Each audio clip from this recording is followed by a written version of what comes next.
U.S. Immigration and Customs Enforcement agents shot and killed 2 U.S. citizens in separate enforcement actions in Minneapolis this month as part of President Donald Trump's hardline immigration crackdown. Might there be legal repercussions even though federal agents are generally immune from state prosecutions for actions taken as part of their official duties? Have a look.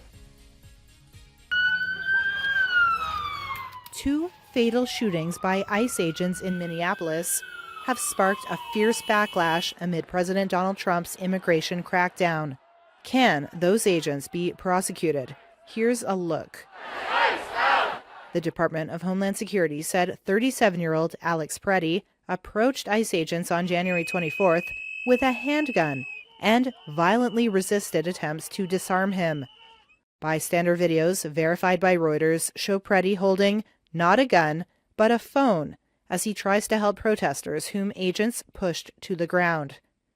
The Minneapolis police chief said Preddy was carrying a handgun legally. And DHS said an officer had fired defensive shots after 37-year-old Renee Good attempted to run him over on January 7th. Online videos of the shooting verified by Reuters cast doubt on the government's narrative. Aaron Reichlin-Melnick, senior fellow at the American Immigration Council, breaks down the use of force law. Legally, ICE agents are allowed to use force, but that has to be a reasonable degree of force.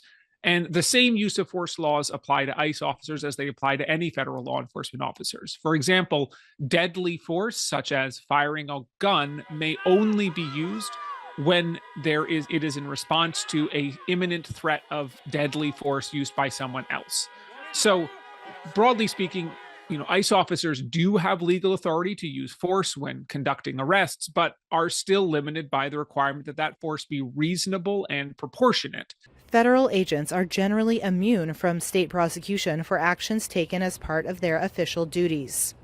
But immunity only applies when an officer's actions were authorized under federal law and were necessary and proper.